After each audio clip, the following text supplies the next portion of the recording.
Hello दोस्तों, हम आपका अपनी यूट्यूब चैनल एग्ज़ाम डेज पर स्वागत करते हैं। तो डेली की तरह सुबह 7 बजे आपको जीके की क्लास मिलती है और शाम 5 बजे जीके की क्लास मिलती है। तो यह जो हमारा वीडियो है, यह राष्ट्रीय आय एवं जो है बजट पर है। और यह जो राष्ट्रीय आय एवं बजट है, इसका दूसरा वीडियो है। इसका पहला वीडियो कंप्लीट है, उसको आपने नहीं देखा है तो जाकर देख लीजिए। तो यह इकोनॉमिक्स का मोस्ट इम्पॉर्टेंट पॉइंट है। तो चलिए वीडियो शुरू करते हैं। फर्स्ट क्वेश्चन देखिए, जब लोगों को बजट के माध्यम से वित्त पोषित किया जाता है और सार्वजनिक वस्तुओं को किसी भी प्रत्यक्ष भुगतान से मुक्त उपलब्ध कराया जाता है तो इसे कहा जाता है, तो सार्वजनिक व्यवस्था कहा जाता है। सार्वजनिक व्यवस्था, ठीक है। वित्तीय वर्ष को बदलकर जनवरी से दिसंबर तक करने वाला पहला भारतीय राज्य कौन सा है? तो मध्य प्रदेश है, ठीक है। वित्तीय वर्ष से लंबित मतदान के हिस्से के लिए लोकसभा द्वारा किए गए अनुमानित व्यय के लिए अनुदान कहा जाता है, तो उसको लेखा अनुदान कहा जाता है। केंद्रीय रेलवे बजट को सामान्य बजट के साथ प्रस्तावित या विलय किस वर्ष किया गया? तो 2017-18 में। कब किया गया? 2017-18 में किया गया। उसके पहले जो रेल बजट था उसको जो है सभी बजट में शामिल किया गया था, यानी कि जो बजट था, ठीक, सामान्य बजट सभी के लिए एक समान था। लेकिन 2017 में इसको अलग कर दिया जाता है, रेल बजट अलग से पेश होता है। संसाधनों का उपयोग करने की आवश्यकता और उन्हें भविष्य के लिए संरक्षित करना, इन दोनों को संतुलित करने को कहा जाता है, तो सतत विकास कहा जाता है, ठीक है। अगला क्वेश्चन है, आय के 5 मदों के तहत दी गई आय को जोड़ने के बाद प्राप्त राशि को क्या कहा जाता है? तो सकल कुल आय कहा जाता है, ठीक है। भारत में विकास मामलों पर निर्णय लेने और विचार विमर्श करने के लिए सर्वोच्च निकाय के ग्रुप में गठन किया गया था, किसका? राष्ट्रीय विकास परिषद का जो है गठन किया गया था, ठीक। वह संकेतक जो आय की असमानता और समानता को मापने के लिए किया जाता है, वह क्या होता है? तो गिनी गुणांक होता है। एक अर्थव्यवस्था यदि उत्पादन संसाधनों की कमी से जूझ रही है तो कुल खर्च में वृद्धि का कारण होगा, तो सांकेतिक आय और कीमतों में वृद्धि। वित्त मंत्री द्वारा बजट की प्रस्तुति के संदर्भ में सही कथन क्या है? तो किसी चुनाव वर्ष में बजट 2 बार पेश किया जा सकता है, यह पहली बार, ठीक है। लेखा अनुदान प्राप्त करने हैं तो कुछ महीनों के लिए, और दूसरी बार जो है पूरी तरह से, ठीक। अगला क्वेश्चन है, वह बजट जिसमें प्रत्येक अवधि के लिए सभी खर्चों को न्यायोचित होना चाहिए, वह होता है शून्य आधारित बजट, ठीक। रेल बजट के संदर्भ में सही कथन क्या है? तो रेल बजट जो है, भारतीय रेल का बजट संसद में अलग से प्रस्तुत किया जाता है और इसे अलग से निपटाया जाता है। कब? वर्ष 2015 तक, ठीक। प्राप्तियां और व्यय से जुड़ी राशि वार्षिक वित्तीय विवरण अथवा बजट में जोड़ी जाती हैं। रेल की प्राप्तियां और व्यय भारत की समेकित निधि का हिस्सा होती हैं। भारत का आर्थिक सर्वेक्षण प्रत्येक वर्ष सरकारी तौर पर प्रकाशित किया जाता है, तो भारत सरकार के वित्त मंत्रालय द्वारा। भारत में प्रति व्यक्ति आय कम हो रही है जनसंख्या वृद्धि के कारण। प्राथमिक घाटा को मापा जाता है, तो राजकोषीय घाटा, ठीक है, माइनस ब्याज भुगतान जो है प्राथमिक घाटा को मापा जाता है। भारत की राष्ट्रीय अर्थव्यवस्था का सबसे बड़ा स्रोत क्या है? तो सेवा क्षेत्र है। क्या है? सेवा क्षेत्र, ठीक। अगला प्रश्न है, संयुक्त राष्ट्र विकास परिषद यानी यूएनडीपी ने निर्धनता की निम्नलिखित श्रेणी की पहचान की है, वह श्रेणी कौन सी है? तो आय निर्धनता है और मानव निर्धनता है। भारत सरकार की न्यूनतम आय का स्रोत क्या है? तो सीमा शुल्क है। केंद्रीय सरकार की पूंजी बजट प्राप्तियों का अवयव नहीं है, तो कर की प्राप्तियां। आर्थिक क्रिया नहीं है, तो स्वैच्छिक समाज सेवा जो होता है, यह आर्थिक क्रिया नहीं है। बीते हुए 90 के दशक में सकल राष्ट्रीय उत्पाद की अधिकतम दर क्या थी? ठीक है, अधिकतम दर थी तो 1996-97 में। ठीक, चलिए अगला क्वेश्चन देखिए, प्रति व्यक्ति चालू कीमतों पर आय वर्ष 2004-05 में सबसे कम थी किस राज्य में? तो बिहार राज्य में। ठीक है, वर्ष 2022-23 में सर्वाधिक प्रति व्यक्ति आय जो है वह किसकी रही थी? तो गोवा की रही थी, जबकि न्यूनतम प्रति व्यक्ति आय जो है वह किसकी रही थी? तो बिहार की रही थी। ठीक, इस समय यानी कि 2015 से भारत की आय के अनुमान हेतु आधार वर्ष के रूप में प्रयुक्त हो रहा है तो 2011-12। ठीक है, भारत में बचत में सर्वाधिक योगदान करता है तो घरेलू क्षेत्रक। भारत में राष्ट्रीय एवं राज्यीय स्तर पर निर्धनता के अनुमानों के लिए केंद्रक अभिकरण यानी कि नोडल एजेंसी है तो योजना आयोग है, यानी कि वर्तमान में नीति आयोग नोडल एजेंसी है। आयकर अधिनियम की धारा 88 के अंतर्गत कर छूटों को समाप्त करने की अनुशंसा की है तो केलकर समिति ने। ठीक है, विजय केलकर कमेटी ने। भारत में राष्ट्रीय आय का प्रथम मापन किया गया था किसके द्वारा? तो दादा भाई नौरोजी के द्वारा। आर्थिक नियोजन के युग में आरंभ से भारत की सकल राष्ट्रीय आय में कृषि क्षेत्र का हिस्सा जो है वह पहले बढ़ा फिर जो है कम हुआ है। मार्केट कैप का परिमाण उसके जीडीपी से अधिक है तो किस देश की? तो वो यूएसए देश की। ठीक, जीएनपी जो है यानी कि सकल घरेलू उत्पाद या सकल राष्ट्रीय उत्पाद में श्रम की भागीदारी कम है, कीमतों की तुलना में जो है मजदूरी कम है। राष्ट्र की संपदा में शामिल नहीं किया जाता है तो मुद्रा पूर्ति को। यदि एक दी हुई समयावधि में कीमतें तथा मौद्रिक आय दोनों दुगुनी हो जाएं तो वास्तविक आय जो है वह अपरिवर्तित रहेगी। भारत में 2009-10 में स्वास्थ्य पर लोक व्यय जीडीपी के प्रतिशत के रूप में है तो 1.09%। ठीक, पेमेंट ऑफ ग्रेच्युटी एक्ट 1972 के अनुसार ग्रेच्युटी भुगतान की अधिकतम सीमा जो है कितनी है? तो 10 लाख रुपए है। वर्तमान में जो है यह 20 लाख रुपए है। भारत में कर्मचारियों के महंगाई भत्ते के निर्धारण का आधार क्या है? तो उपभोक्ता मूल्य सूचकांक है। भारतीय अर्थव्यवस्था ने सर्वाधिक समृद्ध दर प्राप्त की है तो 2006 और 7 में। ठीक, अगला क्वेश्चन, आयकर विभाग द्वारा जारी पैन कार्ड प्रयोग नहीं किया जा सकता है तो पते का जो है प्रमाण। ठीक है, पते का प्रमाण अगर आपको लगाना है तो वहाँ पर पैन कार्ड मान्य नहीं होगा।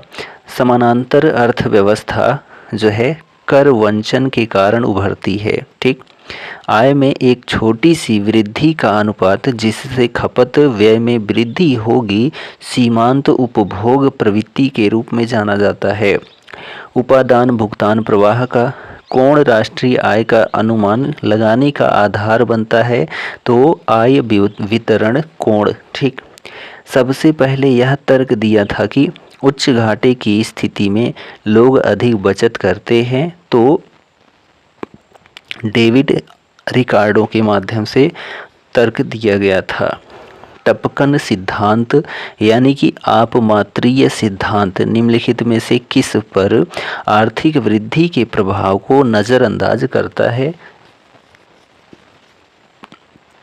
तो आय वितरण। ठीक है, वैयक्तिक आयकरों की कटौती से पहले सभी स्रोतों से व्यक्तियों द्वारा अर्जित कुल आय को निरूपित करता है तो वैयक्तिक आय।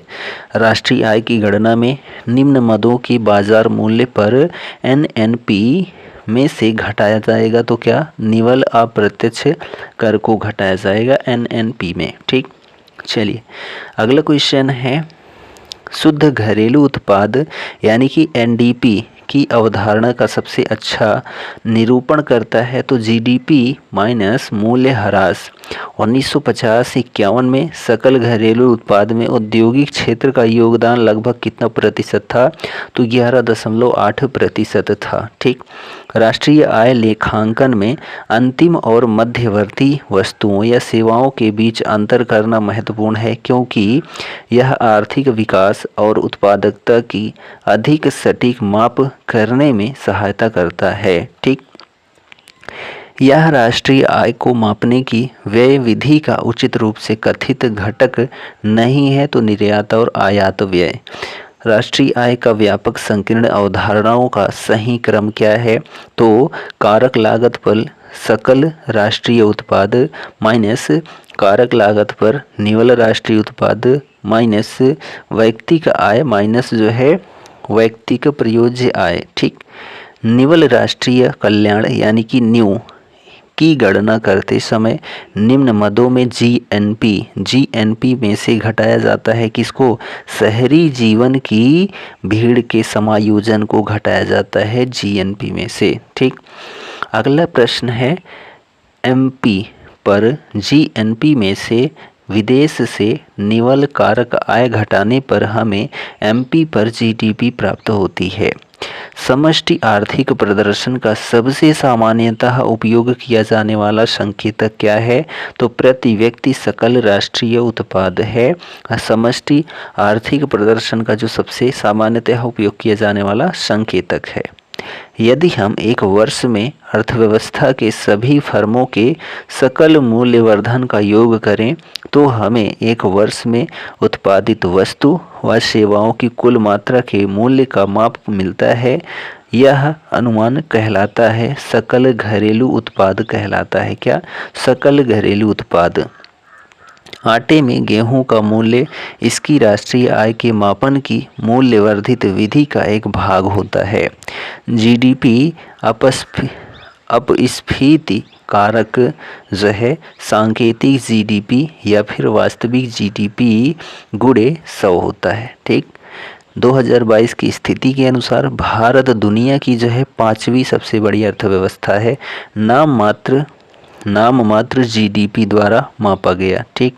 किसी भी अर्थव्यवस्था में जनता द्वारा संचित धन, ठीक है, का आय वेग जो होता है 0 के बराबर होता है।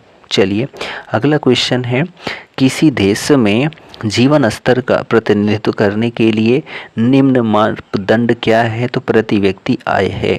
एक निश्चित अवधि के दौरान राज्य की सीमाओं में उत्पादित सभी वस्तुओं और सेवाओं के मूल्य के एक मौद्रिक संदर्भ में एक उपाय के रूप में परिभाषित किया गया है। तो जीएसडीपी को विभिन्न देशों को वर्गीकृत करने में विश्व बैंक द्वारा उपयोग किया जाने वाला मुख्य मापदंड क्या है? तो प्रति व्यक्ति आय है।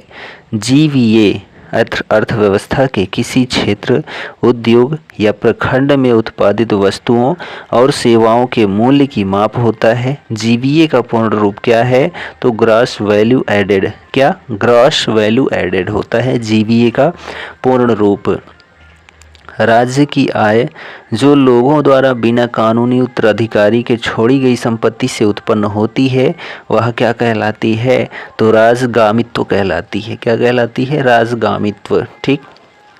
यह अवधारणा बताती है कि सतत विकास को प्रगति की धारणाओं के लिए एक समग्र दृष्टिकोण रखना चाहिए और कल्याण के गैर आर्थिक पहलुओं को समान महत्व देना चाहिए। तो सकल राष्ट्रीय खुशहाली। ठीक है। एक अर्थव्यवस्था में उत्पादित वस्तुओं और सेवाओं के कुल मूल्य की गणना 3 विधियों द्वारा की जा सकती है, आय विधि, व्यय विधि और जो है उत्पादन मूल्य वर्धित विधि। ठीक। चलिए नेक्स्ट क्वेश्चन देखिए, औसत आय को कहा जाता है? तो औसत आय को जो है प्रति व्यक्ति आय कहा जाता है। देश के सभी निवासियों की आय कहलाती है तो कुल आय कहलाती है। जीएनपी का अर्थ क्या होता है? तो ग्रॉस नेशनल प्रोडक्ट। ठीक है। ग्रॉस नेशनल प्रोडक्ट यानी कि सकल राष्ट्रीय उत्पाद होता है जीएनपी का पूर्ण रूप या जीएनपी का अर्थ। ठीक। कंपनियों की उत्पादकता में वृद्धि का आर्थिक प्रभाव है तो सकल घरेलू उत्पाद में वृद्धि। निवल राष्ट्रीय उत्पाद बाजार कीमत पर जो है वह राष्ट्रीय आय कहलाती है। अप्रत्यक्ष कर माइनस उपादान कर, ठीक।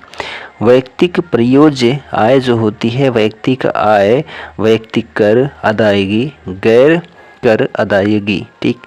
राष्ट्रीय आय अवितरित लाभ परिवारों द्वारा की गई निवल ब्याज अदायगी, निगम कर प्लस जो है सरकार और फर्मों से परिवारों को की गई अंतरण अदायगी कहलाती है।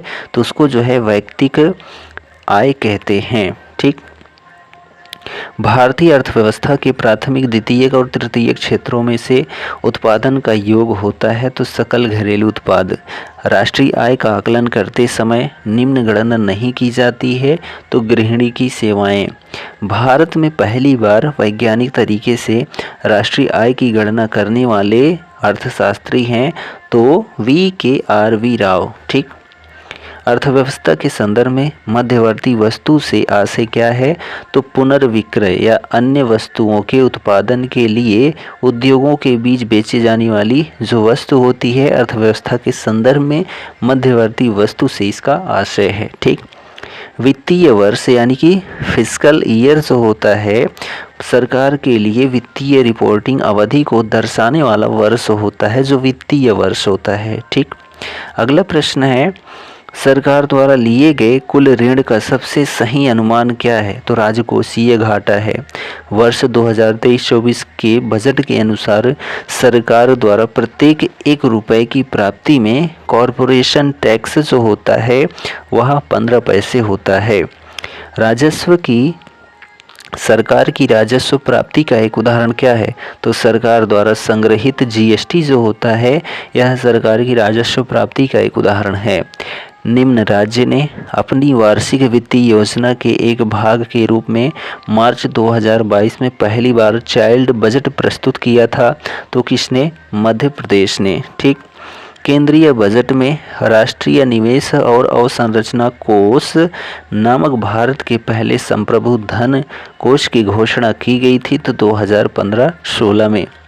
केंद्रीय बजट 2022-24 में भारत सरकार ने 7 प्राथमिकताओं को अपनाया है जिन्हें सप्तऋषि कहा जाता है। भारत सरकार ने FRBM यानी कि राजकोषीय उत्तरदायित्व और बजट प्रबंधन अधिनियम लागू किया था कब 2004-5 में। निम्न मद में सरकारी बजट के गैर योजनागत राजस्व व्यय का हिस्सा नहीं है तो राज्यों और केंद्र शासित प्रदेशों के लिए केंद्रीय सहायता, ठीक। सरकारी बजट के स्थायित्वकारी कार्य में मुख्य रूप से मांग को बढ़ाने या घटाने के लिए हस्तक्षेप शामिल होता है, ठीक। अगला क्वेश्चन है, प्रधानमंत्री आत्मनिर्भर स्वस्थ भारत योजना की घोषणा केंद्रीय बजट में कब की गई थी तो 2021-22 में। भारत सरकार ने पहली बार अपने वक्तव्य में बजटीय आवंटन की लैंगिक संवेदनशीलता को शामिल किया 2005-6 में। सरकारी बजट के कार्यों में से एक है तो आय और संपत्ति का पुनर्वितरण। केंद्रीय बजट 2023-24 में भारत सरकार ने गोवर्धन योजना के तहत 500 नए अपशिष्ट से आमदनी संयंत्र स्थापित करने का निर्णय लिया है। वार्षिक वित्तीय विवरण की, ठीक है, वार्षिक वित्तीय विवरण सरकार की प्राप्तियों और भुगतानों को दर्शाता है तो आकस्मिक निधि, लोक लेखा और संचित निधि को। पूंजी बजट का एक घटक है क्या, गैर योजनागत पूंजीगत व्यय जो होता है पूंजी बजट का एक घटक होता है। भारत का केंद्रीय बजट सर्वाधिक बार प्रस्तुत किया गया है तो मोरारजी देसाई के शासनकाल में, ठीक। अगला प्रश्न है, यदि प्राथमिक घाटे और ब्याज के भुगतान दोनों को दुगना कर दिया जाए तो राजकोषीय घाटे में परिवर्तन होगा तो 100% तक बढ़ जाएगा। स्वतंत्र भारत के प्रथम वित्त मंत्री कौन थे तो R.K. षणमुखम चेट्टी जो हैं यह स्वतंत्र भारत के प्रथम जो हैं वित्त मंत्री थे। एक राष्ट्र की संपत्ति में वृद्धि नहीं करेगा, एक राष्ट्र की संपत्ति में वृद्धि नहीं करेगा तो सब्सिडी के रूप में करों का जो पुनर्वितरण किया जाता है यह राष्ट्र की संपत्ति में वृद्धि नहीं करेगा। भारत का आर्थिक सर्वेक्षण के मार्गदर्शन में तैयार किया जाता है तो मुख्य आर्थिक सलाहकार के मार्गदर्शन में आर्थिक सर्वेक्षण तैयार किया जाता है। राजस्व प्राप्तियां और नॉन डेप्ट कैपिटल रिसिप्ट यानी कि NDCR के योग और कुल व्यय के बीच के अंतर को कहा जाता है तो राजकोषीय घाटा कहा जाता है। राजकोषीय नीति किसी देश की सरकार को कर राजस्व प्रवाह को नियंत्रित करने में मदद करती है। ठीक, राजकोषीय नीति की अवधारणा मूल रूप से जॉन मेनार्ड कीन्स के विचारों पर आधारित है। ठीक है, जो राजकोषीय नीति है इसकी अवधारणा मूल रूप से जॉन मेनार्ड कीन्स के विचारों पर आधारित है। यह उस समय होता है जब मौजूदा खर्च मानक संचालन के माध्यम से प्राप्त आय से अधिक हो जाता है, उसको बजट घाटा कहते हैं। ठीक, अगला क्वेश्चन है सरकार के कुल राजस्व और कुल व्यय के बीच के अंतर को कहा जाता है तो राजकोषीय घाटा कहा जाता है। भारत का पहला आर्थिक सर्वेक्षण जो है कब हुआ था? 1950-51 में हुआ था। जब सरकार करों को कम करती है और सरकार व्यय को बढ़ाती है तो इस प्रकार की राजकोषीय नीति क्या कहलाती है? तो विस्तारवादी राजकोषीय नीति कहलाती है। सरकार द्वारा ऋण का भुगतान का एक उदाहरण है तो पूंजीगत व्यय जो होता है वह सरकार द्वारा ऋण का भुगतान होता है। सरकार बजट घाटे के वित्त पोषण के लिए उधार ले रही है, इसका असर जो है क्या होगा? तो ब्याज दरों पर ऊपर की ओर दबाव डाला जाएगा। सरकार के विकास खर्चे में किसकी गिनती नहीं की जाती है? तो सुरक्षा संबंधी खर्चे की गिनती नहीं की जाती है। भारत में शून्य आधारित बजट पहली बार कब पेश किया गया था? 1987 में भारत में पहली बार शून्य आधारित बजट पेश किया गया था या प्रयोग किया गया था। केंद्रीय बजट की तैयारी और प्रस्तुति के लिए जिम्मेदार है तो आर्थिक मामलों के विभाग जो होते हैं वह केंद्रीय बजट की तैयारी और प्रस्तुति के लिए जिम्मेदार होते हैं। ठीक, अगला क्वेश्चन है यहाँ पर कि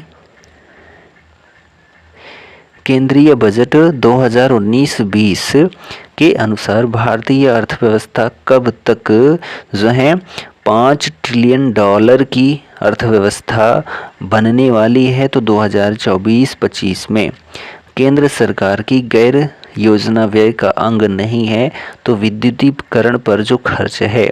भारत के बजट में घाटे का सबसे बड़ा हिस्सा क्या है? तो राजकोषीय घाटा है। भारत के बजट में घाटे का सबसे बड़ा हिस्सा जो है वह राजकोषीय घाटा है। ठीक है, तो यहाँ पर हमारा राष्ट्रीय आय या बजट कंप्लीट होता है सेशन। यह वीडियो कंटेंट आपको कैसा लगा कमेंट करके ज़रूर बताएं और चैनल पर नए हैं तो चैनल को सब्सक्राइब ज़रूर करें और अपने दोस्तों में शेयर करना बिल्कुल मत भूलें। हम मिलते हैं अगले वीडियो में राजस्व एवं राजकोषीय नीति या फिर घाटे को लेकर। तो चलिए, तब तक के लिए goodbye and take care.